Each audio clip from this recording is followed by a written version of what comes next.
अस्सलाम वालेकुम जी, मेरा नाम सोहराब बरकत है और आप मेरा यूट्यूब चैनल देख रहे हैं।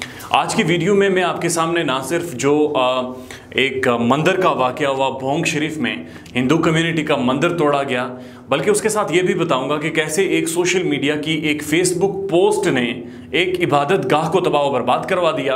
और बात यहाँ तक पहुँच गई कि prime minister of Pakistan Imran Khan ने भी नोटिस लिया और सुप्रीम कोर्ट ऑफ पाकिस्तान ने भी इसका नोटिस लिया। सुप्रीम कोर्ट ऑफ पाकिस्तान आज बरहम दिखाई दी हुकूमत पाकिस्तान के ऊपर, अटॉर्नी जनरल के ऊपर। और मामला वही था जी कि कुछ दिन पहले, बल्कि 24 जुलाई 2021 बवक्त 10 बजे जनाब जो पंजाब का शहर है रहीम यार खान, वहाँ का जो एक सिटी है भोंग शरीफ, एक गांव है बुनियादी तौर पर, वहाँ पर एक मदरसा है, एक रईसिया मस्जिद है और रईसिया गाजी मस्जिद है। उस मस्जिद के साथ मुल्हिका एक मदरसा दारुल उलूम है। वहाँ पर एक वाक़या हुआ जिसकी वजह से लोगों में इश्तिआल पैदा हुआ और उन्होंने मंदिर जला दिया। ये सारा वाक़या क्या था, इसकी जो फर्स्ट जो FIR है दर्ज की गई वो क्या थी, और जो हिंदू कम्युनिटी है उनका व्यू क्या है, भारत इस पर क्या कहता है, पाकिस्तान इस पर क्या कहता है, ये सारे हालात वाक़यात आपके सामने उसी तरह रख देते हैं, उसी तरह रिपोर्ट करते हैं जैसे ये हुए हैं। लेकिन उससे पहले अगर आपने मेरा यूट्यूब चैनल सब्सक्राइब नहीं किया तो बराए मेहरबानी कर लें ताकि बर वक्त वीडियो आप तक पहुँचती रहे। ये बात है जी 24 जुलाई 2021 की, और जो जामिया मस्जिद है वहाँ पर मस्जिद रईस गाजी, उसके जो नायब इमाम हैं उनका नाम है जनाब हाफिज़ मोहम्मद इब्राहिम साहब। उन्होंने एक FIR दर्ज करवाई है भोंग शरीफ के थाने में, और उस FIR में उन्होंने कहा कि जनाब 24 जुलाई को जब मदरसे से मुल्हिका एक लाइब्रेरी थी, दारुल उलूम एक मदरसा है वहाँ पर, मदरसे से मुल्हिका एक लाइब्रेरी थी, लाइब्रेरी की खिड़की टूटी हुई थी, और जब मैंने देखा 10 बजे तो खिड़की से एक बच्चा अंदर गया था और उसने लाइब्रेरी के दरमियान में खड़े होकर पेशाब किया, और फिर वही गंदे हाथ और उनके साथ गंद मलकर उसने लाइब्रेरी की बाकी दीवारों पर लगाए जहाँ पर मुक़द्दस किताबें रखी गई थी, मुक़द्दस औराक रखे गए थे। जब मैं चीखा तो वो बच्चा भागना शुरू हुआ। मुझे वो मैं बिल्कुल उसे जानता नहीं था, मैं उस बच्चे के पीछे भागा, लेकिन वो बच्चा मुझे नहीं मिला। अभी तक वो नामालूम है, मैं उसे बिल्कुल नहीं जानता, और इसलिए मैं ये भोंग शरीफ के थाने में FIR दर्ज करवा रहा हूँ। ये जो जनाब मस्जिद के इमाम थे उन्होंने जो फर्स्ट इंफॉर्मेशन रिपोर्ट दर्ज करवाई है, FIR दर्ज करवाई है थाने में, वो ये है, और उसका मतन ये है कि जनाब एक बच्चा मैंने देखा है, वो तकरीबन 8 से 10 साल उसकी उम्र थी, और मस्जिद में उसको से मुल्हिका जो लाइब्रेरी है वहाँ पर वो पेशाब किया, और उसके बाद उसने मुक़द्दस औराक की बेहुरमती की और वो भाग गया है। और उनका ये भी कहना है कि मैं उस बच्चे को बिल्कुल नहीं जानता और उसके ख़िलाफ़ कार्रवाई की जाए, इंतज़ामिया उसके ख़िलाफ़ कार्रवाई करे। ये एक तरफ का मामला है, ये वन साइडेड स्टोरी अभी तक है। दूसरी तरफ से जनाब जो भोंग शरीफ का SHO है, उन्होंने इस बच्चे को ढूंढा और इसे गिरफ़्तार कर लिया। गिरफ्तार करने के बाद जो हिंदू कम्युनिटी है वहाँ की भोंग शरीफ की, उन्होंने जो बयान सामने रखा या जो उन्होंने बात वाज़े की, उन्होंने ये कहा कि जनाब हम भोंग शरीफ में बहुत पहले से रह रहे हैं, हमारा यहाँ पर कारोबार है, हम राजपूत फैमिली से ताल्लुक़ रखते हैं, हमारा सोने का काम है, सोनारे हैं हम यहाँ पर।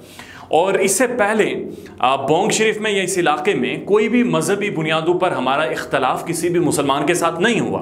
हम पुरम तरीके से रहते हैं, हम लोग बाज़ औक़ात साथ खाते पीते हैं और साथ चलते हैं और गेम्स भी साथ खेलते हैं।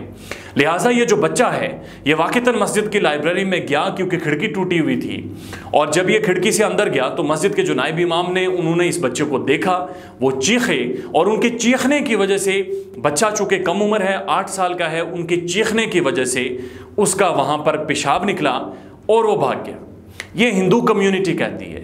दो चीज़ें इसमें, 2 पॉइंट नुक्ते हम सेम हैं। दोनों ने ये कहा कि जनाब बच्चे की उम्र 8 साल है, लेकिन जो तजाद सामने आ रहा है वो है इंटेंट का।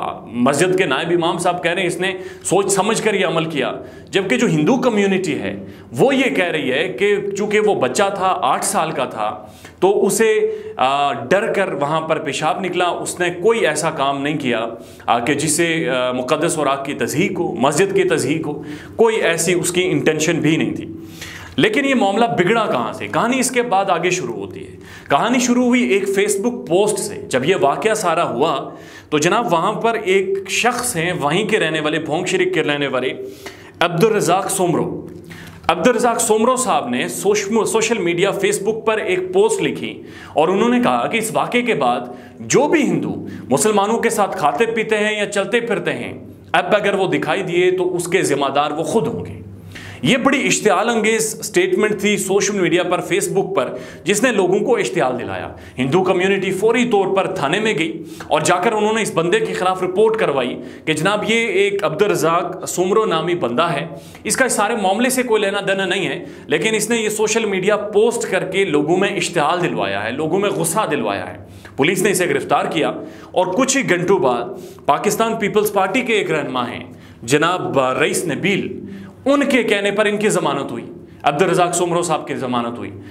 जब अब्दुल रज़ाक सोमरो साहब की जमानत होती है, उसके कुछ घंटे बाद भोंग शरीफ और उस वहाँ पर जो मंदिर है उसके ऊपर एक मॉब अटैक शुरू कर देता है, उसके ऊपर एक हमला हो जाता है। अब दिलचस्प बात यह है, जो बहुत सारी खबरें आई हैं, जो बहुत सारी साफियों से ये बात पता चली है, वो जो मॉब है, जो क्राउड है, कोई 200 से 250 लोग हैं जिन्होंने मंदिर के ऊपर अटैक किया और मंदिर की तोड़फोड़ की है, उनका ताल्लुक रहीम यार खान से नहीं है, बल्कि उस भोंग शरीफ के इलाके से भी नहीं है, उस गांव से भी नहीं है। ये लोग कच्चे की आबादी से आए हैं, ये लोग गुंडे हैं और इन्हें बाकायदा बुलाया गया है, इन्हें गाड़ियां दी गई हैं और इस तरह के इश्तियाल अंगेजी के लिए बुलाया गया है, इन्हें सपोर्ट की गई है और उसके बाद इनसे ये हरकत करवाई गई है। अब ये समझ नहीं आ रही थी या ये डॉट कनेक्ट नहीं हो रहे थे कि आखिर जो अब्दुल रज़ाक सोमरो साहब हैं उनका ताल्लुक क्या था इस सारे मामले के साथ, उन्होंने ये क्यों इश्तियाल दिलवाया और क्यों ये मामला यहाँ तक पहुँचा।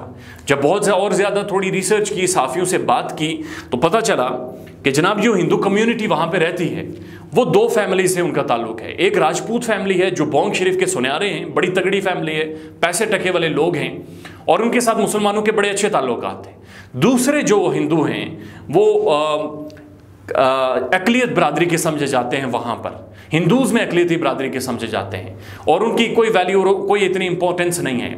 तो जो राजपूत फैमिली है हिंदू कम्युनिटी की, सुन्यारे हैं और उनका बड़ा तगड़ा बिजनेस है वहाँ पर, वहीं पर अब्दुल रज़ाक सोमरो साहब जिन्होंने सोशल मीडिया पे पोस्ट की वो भी सुन्यारे हैं और उनका भी वहाँ पर कारोबार है। कारोबार कंपटीशन की वजह से और कारोबारी नज़रियात को सामने रखते हुए उन्होंने ये सारी पोस्ट की और लोगों को इश्तियाल दिलवाकर ये मंदिर तोड़ा है। चीफ जस्टिस ऑफ पाकिस्तान ने नोटिस ले लिया है, चीफ जस्टिस ऑफ हुकूमत इमरान खान ने नोटिस ले लिया है और कार्रवाई होनी चाहिए। सारे लोग तकरीबन आधे से ज़्यादा गिरफ्तार हो गए, कुछ भागे हुए हैं, लेकिन उनके खिलाफ कार्रवाई होगी।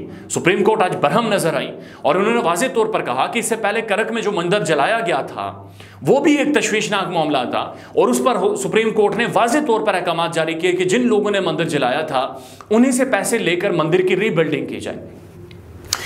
हिंदू काउंसिल चेयरमैन के जो सरबराह हैं डॉक्टर रमेश आज कोर्ट में मौजूद थे। उन्होंने कोर्ट से अपील की और तसल्ली जाहिर की कि जो भी इक़दामात किए जा रहे हैं मंदिर प्रोटेक्शन के लिए, माइनॉरिटीज़ के हुकूक के तहफ़्फ़ुज़ के लिए, यहाँ पर एक डिस्टिंक्शन समझना बहुत ज़रूरी है। जब बाबरी मस्जिद हुई भारत में, अयोध्या में बाबरी मस्जिद गिराई गई, बहुत पुरानी मस्जिद थी, हमने उसके ऊपर आर्कियोलॉजिकल सर्वे ऑफ इंडिया भी पढ़ा और बहुत सारी चीज़ें पढ़ी जो कंट्रोवर्शियल थी। एक बड़ा कंट्रोवर्शियल फैसला आया और सुप्रीम कोर्ट ने बाबरी मस्जिद के ख़िलाफ़ फ़ैसला दिया और हिंदूज़ के हक़ में फ़ैसला दिया था।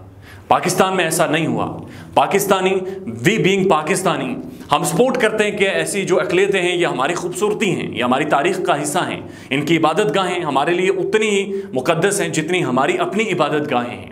हम इनका एहतराम करते हैं, इनके साथ भाईचारे से रहने को फ़रोग़ देते हैं और भारत के अंदर जो चीज़ हो रही है उसे भी कंडेम करना चाहिए। सुप्रीम कोर्ट आज बरहम नज़र आई सारे वाक़े के ऊपर और मसला उस तरफ जाता हुआ दिखाई दे रहा है कि सुप्रीम कोर्ट अब मेरे ख्याल में इस पर सख्त अमल ना सिर्फ करना चाहिए बल्कि पार्लियामेंट में कल एक रेजोल्यूशन पास हुई है, वो बड़ी ज़बरदस्त अहमियत की आमिल है और उस रेजोल्यूशन में हिंदू कम्युनिटी के तहफ़्फ़ुज़ के लिए बहुत सारे इक़दामात और क़वानीन पास करने की तरफ तवज्जो मबज़ूल करवाई गई है। ये सारा मामला था जो आपके सामने रखा है। अपना बहुत सारा ख्याल रखिएगा। अल्लाह हाफ़िज़।